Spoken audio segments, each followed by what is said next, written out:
So give us your take on this. First of all, Ian, is it too early to have a real sense of who might be behind this and the motivation? Was this an execution or a coup d'etat? What we know is that there has been unchecked gang violence.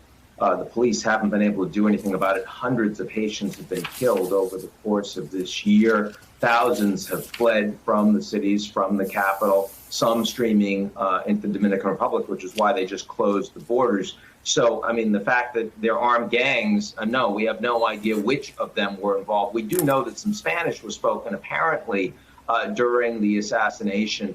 Given that it's a French-speaking country, there's a view that perhaps this means that there was some international involvement or some, some people were paid that were mercenaries to get engaged. But this is all so speculative at this point.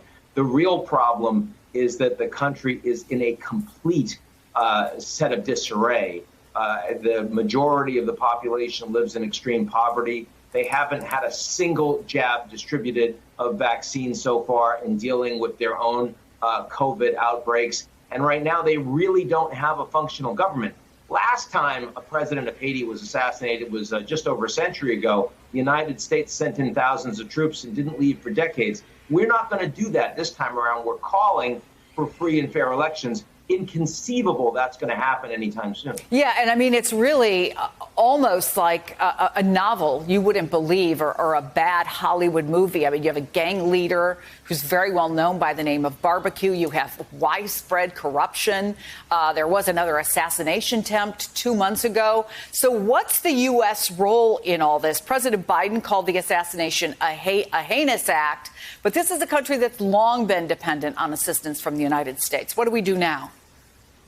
Well, what I think we have been sending aid. We will be sending humanitarian aid. But frankly, calling for free and fair elections is not going to accomplish anything. In the last election, I think 11 million people in Haiti, 600,000 voted, and there were massive irregularities. So it's not about that. It's more about, can we have some basic level of security? And, you mentioned the Security Council is meeting today.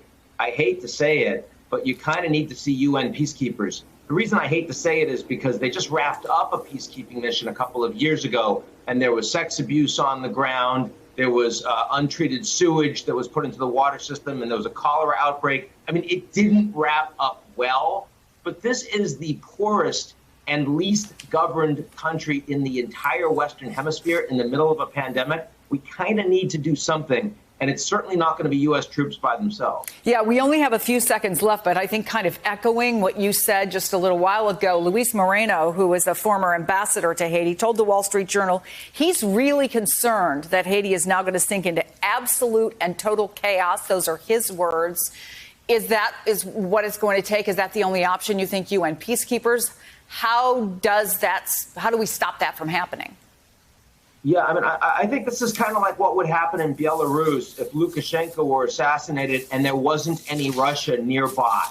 That's kind of what we're looking at right now. It is complete lawless chaos, and the country next to it has shut down their border. So, I mean, truly, they cannot get their act together by themselves. This will require some kind of international intervention. And once again, I can't see the Americans taking on that role by themselves. Last time around, the Brazilians took the lead. This is going to have to be some kind of multilateral effort.